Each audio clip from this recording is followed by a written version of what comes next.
Bienvenue à l'émission Guérison intérieure. Est-ce que se sacrifier pour son frère ou sa sœur, sacrifier ses études, sacrifier sa vie, son temps pour soutenir les membres de sa famille, est-ce que ce sacrifice, ça paye ou pas? Je suis Madame Barry pour vous servir. Nous voyons dans certaines familles ces cas qui se répètent et qui amènent beaucoup de problèmes par la suite. Lorsque vous êtes né dans une famille, et qu'à un moment donné, les défis de la vie, les difficultés de la famille fait que vous avez sacrifié vos études, vous avez arrêté vos études, et vous avez pris soin de vos petits frères, vous avez pris soin de votre petite sœur, et puis un jour, ceux-là réussissent, et que vous, à cause de ce que vous avez laissé, vous avez abandonné, arrêté vos études pour pouvoir les prendre en charge. Aujourd'hui, vous n'avez pas grand-chose, et puis c'est eux qui ne vous respectent plus ou qui ne partagent pas leurs biens avec vous. La Bible parle de ces choses qui sont en train de ruiner, briser nos familles. Parfois, il y a des familles où c'est papa qui est malade ou c'est maman qui est malade, et il a fallu qu'une personne de la famille, un frère ou une sœur, arrête ses études, abandonne ses activités pour pouvoir prendre soin de ce dernier. Mais est-ce que plus tard, on se rappelle de ces personnes qui se sont sacrifiées pour nous? Beaucoup de personnes dans nos familles, lorsqu'ils réussissent, ils oublient ces points-là. Ils oublient combien de fois les parents se sont sacrifiés pour eux. Et aujourd'hui, il y a ces phrases qui sortent pour dire, quand tu te sacrifies aux membres de ta famille, ça ne paye pas. Personne ne reconnaît ça et personne ne te rembourse, personne ne prend soin de toi. Et ce qui fait que ce partage dans la famille est en train de disparaître. Nous devons comprendre que Dieu a créé la vie d'une façon où parfois c'est les uns qui soutiennent les autres, ou parfois c'est les autres qui soutiennent les autres. Vous devez comprendre que vous n'êtes pas seul sur la terre. Vous devez comprendre que vous ne devez pas oublier le passé. Vous ne devez pas oublier l'histoire. La Bible a toujours parlé. Souviens-toi. Souviens-toi. Le nombre de fois que souviens-toi est écrit dans la Bible, on ne peut pas le compter. Parce que chaque fois, Dieu rappelle au souvenir les enfants d'Israël de ne pas oublier ce qui s'est passé. Vous ne devez pas oublier ce qui s'est passé dans votre famille. Et si vous êtes en train de m'écouter et que vous suivez cette émission, je vais vous encourager à ne pas oublier ce qui s'est passé dans votre famille. Chaque famille est différente. Mais vous, dans votre famille, toi qui m'écoutes, ta grande sœur a sacrifié ses études pour vous, pour prendre soin de vous. Parfois, c'est votre maman qui a sacrifié sa carrière pour prendre soin de vous. Beaucoup de familles aujourd'hui, l'éducation devient difficile parce que tout le monde veut courir pour sa carrière. Oui, lorsque vous avez des parents où tous les deux veulent courir pour sa carrière, cela met un faille dans l'éducation. Cela met un faille au temps que vous devez avoir avec vos parents. Mais lorsqu'il y en a un qui se sacrifie pour être là pour vous, pour être présent pour vous, ne l'oubliez pas. Et c'est ce qui arrive dans nos familles. Aujourd'hui, personne ne veut se sacrifier pour l'autre. Personne ne veut arrêter quelque chose de sa vie au détriment de l'autre. Parce que plus tard, chacun oublie le sacrifice qui a été fait. Et dans cette émission, nous venons vous encourager, pour vous rappeler de ne pas oublier, de se souvenir des choses, des événements qui sont passés dans votre famille, de se souvenir de ces personnes qui se sont sacrifiées pour vous. N'oublie pas ta tante, n'oublie pas ton père, ta mère, ta grande sœur, ton grand frère qui a tout abandonné pour s'occuper de vous, qui a tout arrêté pour s'occuper de vous. Mais aujourd'hui, tout le monde l'oublie. Personne ne se souvient de lui. La Bible dit quoi? Nous lisons dans le livre de Luc, chapitre 3, verset 11, qui dit, il leur répondit, celui qui a deux chemises doit en donner une à celui qui n'en a pas. Et celui qui a de quoi manger doit partager. Qu'est-ce qui s'est passé? Et puis ce verset-là est en train d'être proclamé parce qu'il y en a qui ont posé la question à Jean-Baptiste, qu'est-ce que nous allons faire pour nous repentir? Jean-Baptiste les a dit, oui, vous voulez vous repentir, mais pour la repentance, vous avez besoin de vous souvenir, de partager entre vous, de donner entre vous, de se souvenir, de soutenir les uns les autres. Depuis Adam et Ève, depuis la chute, chacun de nous est dans un cycle. Chaque famille et chaque personne est dans un cycle de repentance où nous devons nous rappeler des événements où nous devons partager.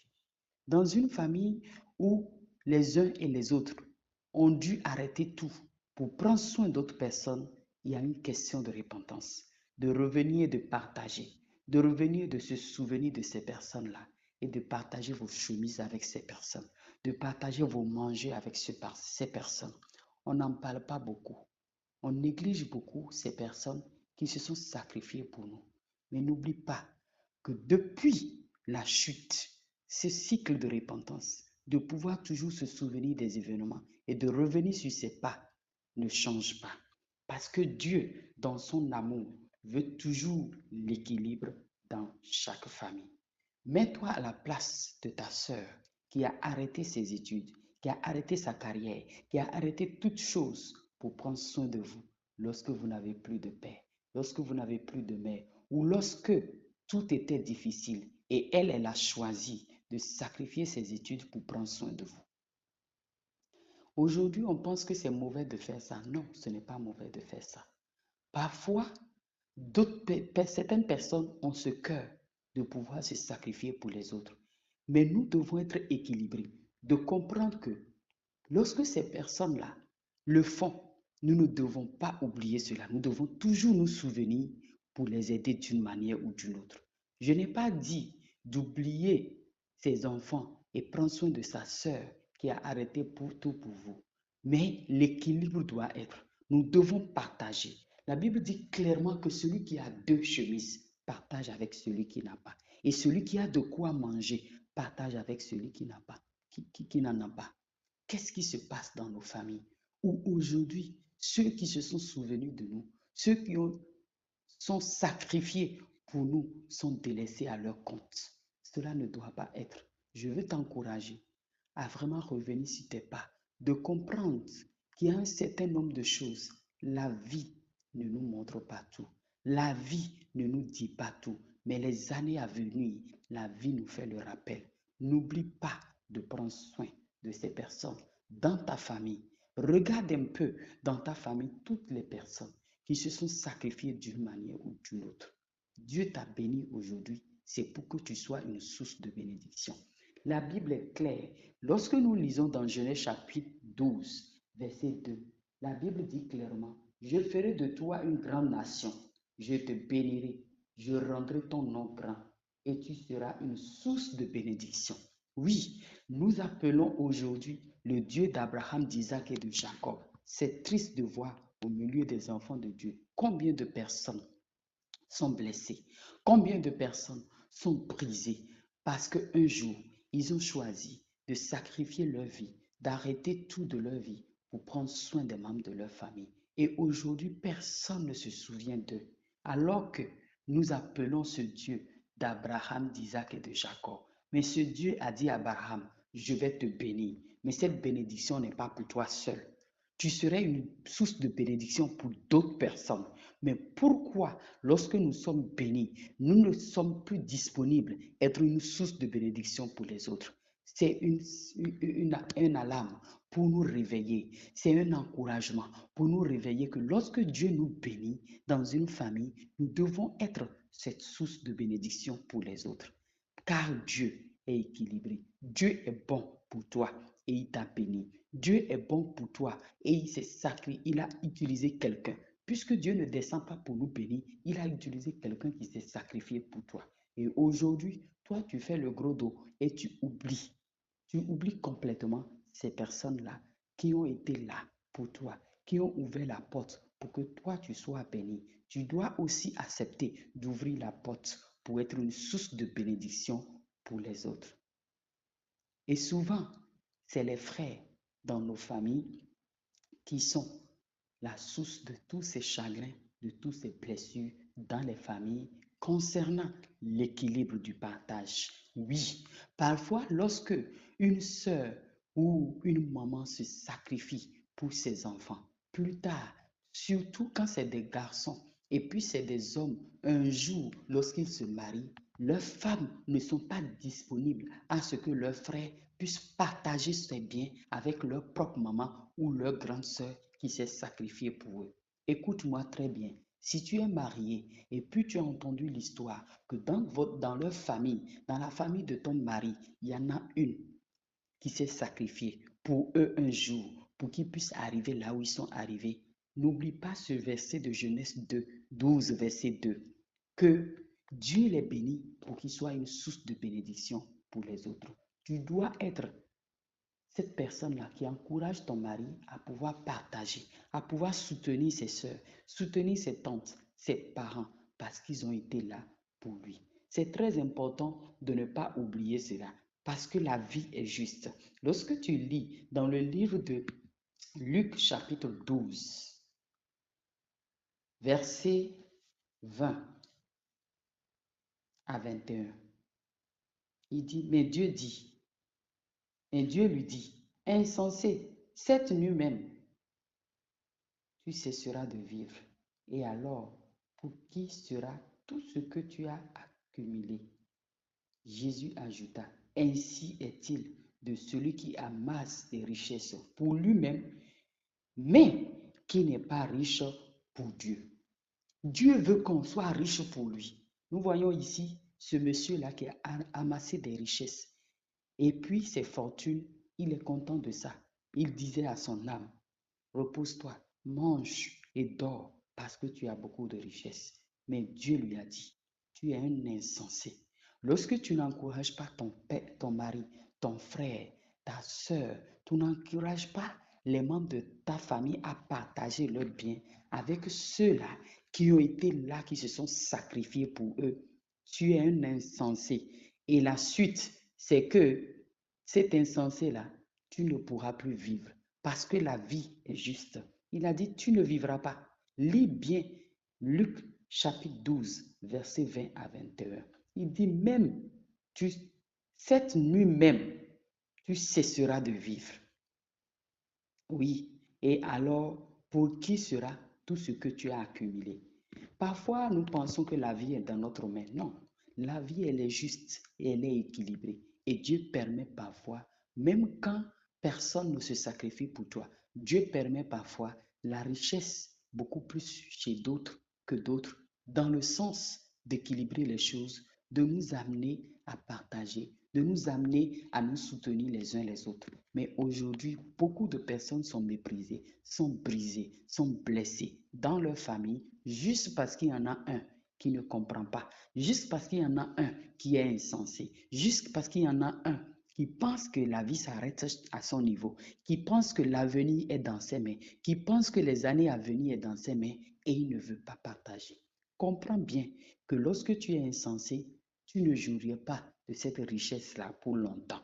Parce que la Bible déclare clairement que tu ne vivras pas. Et puis, alors, ce que tu as accumulé, ça sera pour qui? J'espère que je suis en train d'encourager quelqu'un à se réveiller, à comprendre que la vie ne s'arrête pas à ce que tu penses, à ce que tu vois. Et aujourd'hui, beaucoup de personnes ne veulent plus se sacrifier pour les membres de leur famille, ne veulent plus apporter de l'aide aux membres de leur famille. Chacun se dit, oui, il ne faut pas l'aider, parce que si tu l'aides, il avance, il finit ses études, il grandit, et puis il est riche un jour, il a tout, il va s'occuper de sa femme et de ses enfants, il va t'oublier. Et il n'y a plus de l'aide, il n'y a plus de partage, il n'y a plus d'entraide dans les familles.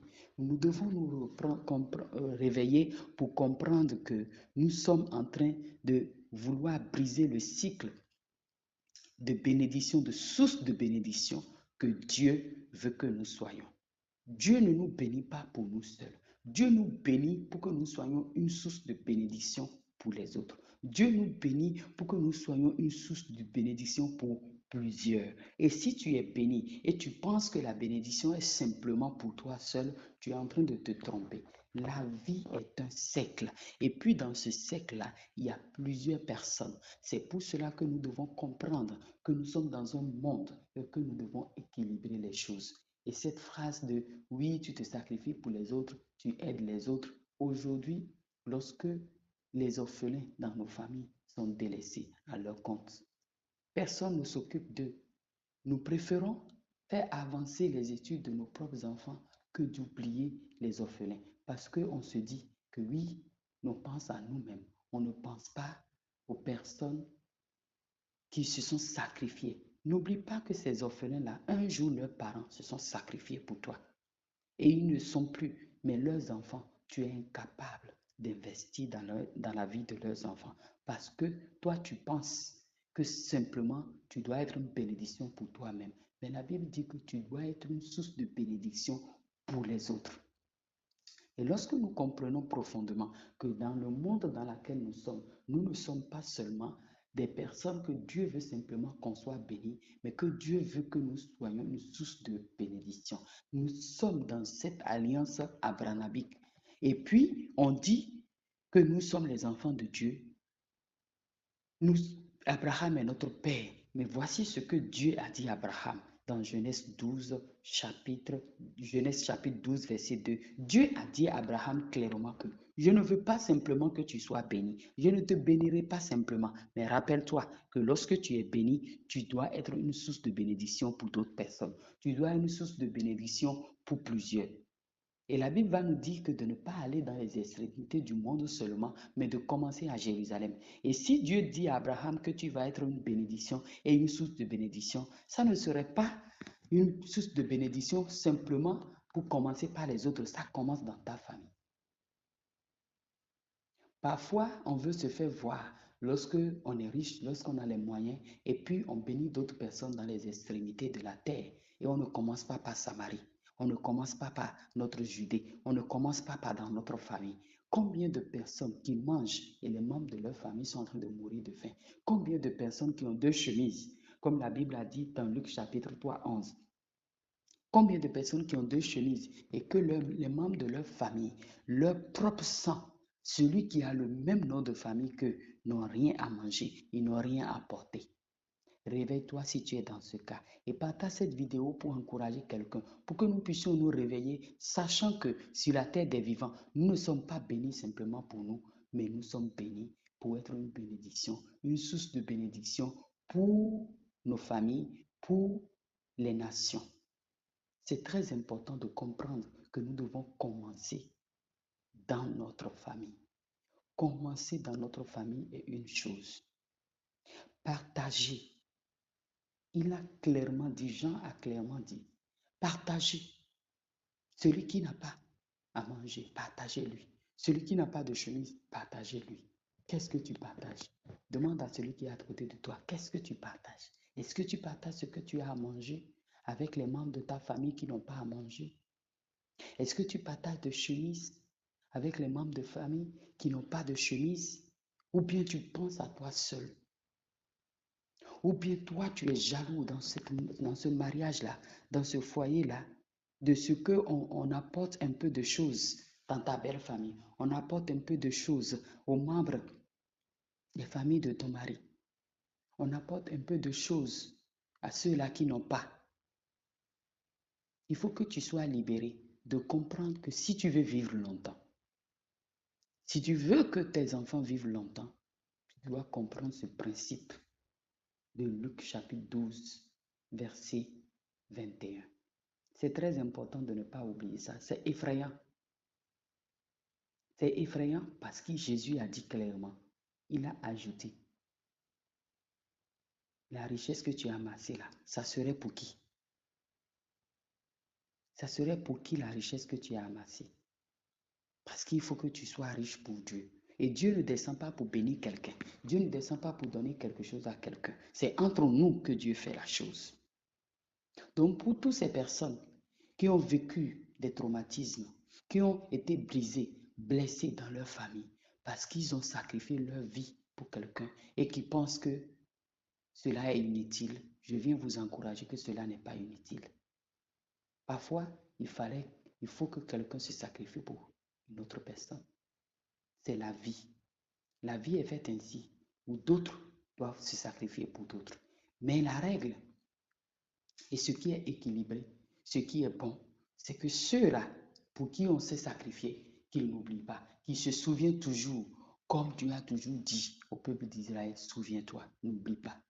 N'oublie pas là où tu as quitté. N'oublie pas l'histoire. N'oublie pas ceux qui t'ont fait. Oui, même cette veuve-là, dans le livre de 2 Rois chapitre 4, quand le prophète Élisée lui a dit, qu'est-ce que tu as?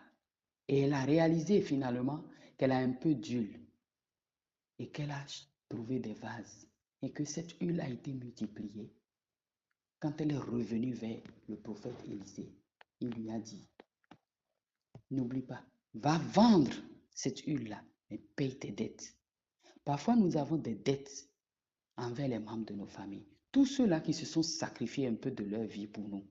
Tous nos frères et sœurs, les aînés de la famille, tous nos tantes, nos oncles, nos parents, nous avons des dettes envers ces personnes. As-tu réalisé que tu as des dettes? As-tu réalisé que tu n'es pas arrivé à ce que tu es, toi seul? As-tu réalisé que tu as des dettes envers toutes ces personnes qui se sont sacrifiées pour toi? Que tu devrais les soutenir d'une manière ou d'une autre? As-tu réalisé que ces dettes-là, tu dois les payer? N'oublie pas, parce que lorsque cette dame, cette femme est venue vers Élisée, il a dit que la dette de son mari, le prophète, ses 2 fils sont en train d'aller en esclavage pour ça.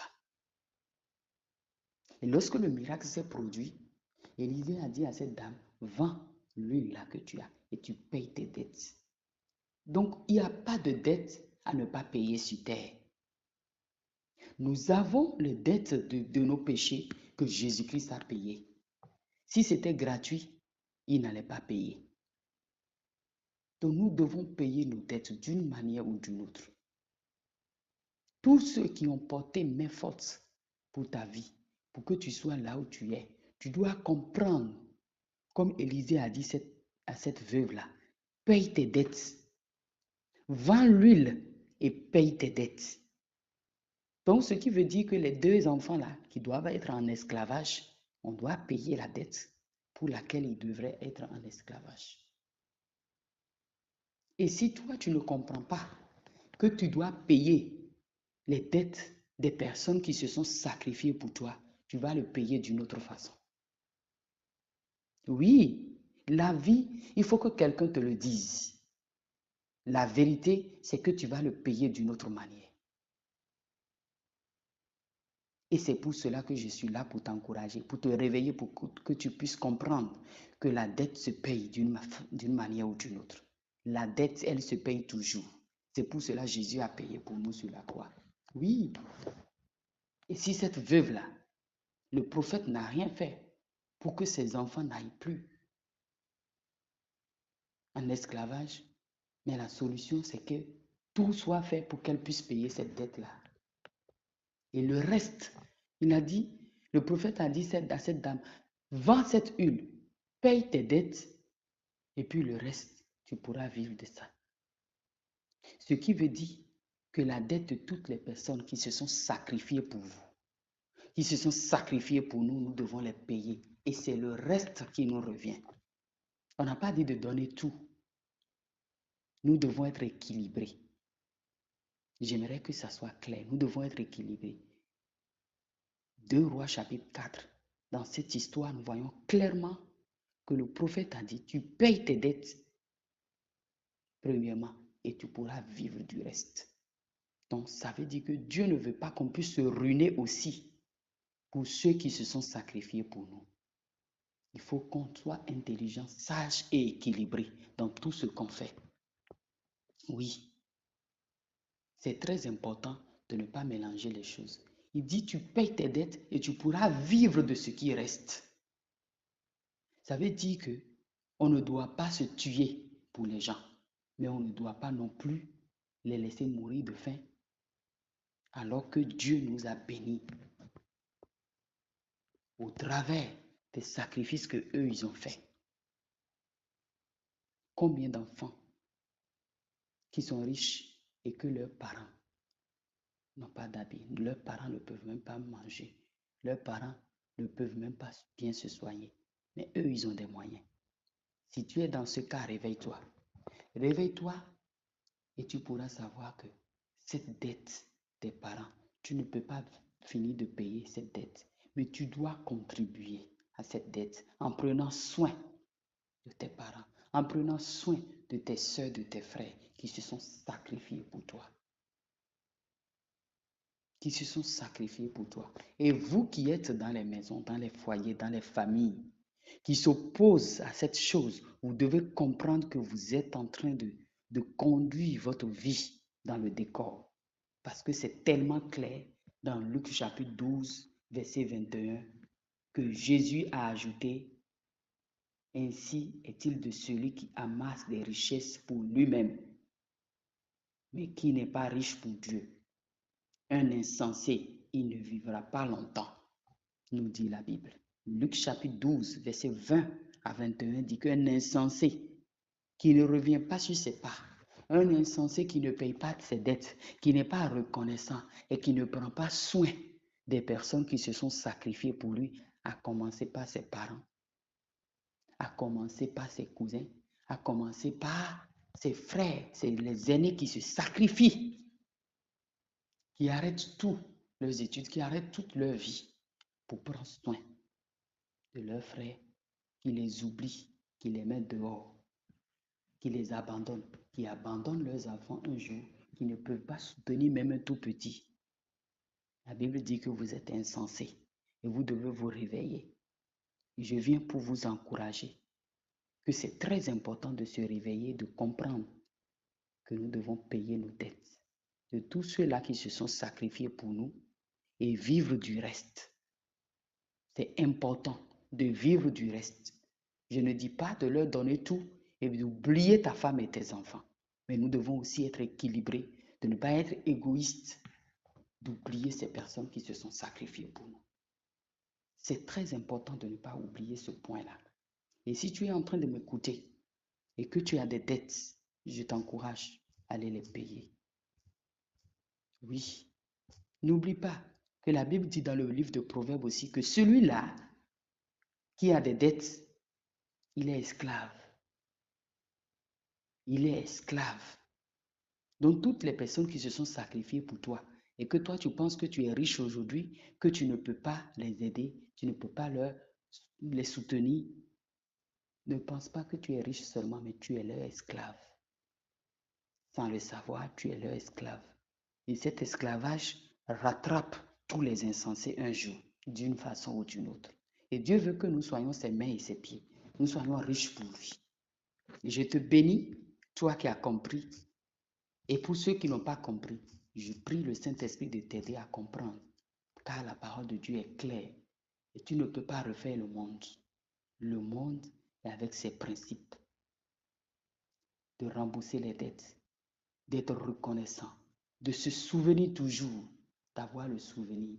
Les enfants d'Israël, la Bible dit, souviens-toi toujours de où tu es sorti. Souviens-toi toujours de là où tu as quitté. Souviens-toi toujours de là où tu es sorti. Mais toi, tu es en train d'oublier là où tu es sorti. Tu es en train d'oublier l'histoire. Tu es en train d'oublier ta grande sœur qui vous a soutenu tous les jours. Ta grande sœur qui a arrêté sa carrière. Tu es en train d'oublier ta maman qui a sacrifié tout. Ce que ça fait dans la vie d'un enfant. De pouvoir avoir ses parents proches de lui, qui n'est pas en train de courir pour sa carrière, tu ne peux pas imaginer. Mais toi, ta maman a été là pour toi. Mais aujourd'hui, tu es en train d'oublier. S'il te plaît, rappelle-toi de cette femme et soutiens-la. Merci et que Dieu te bénisse abondamment. Qu'il te bénisse en retour.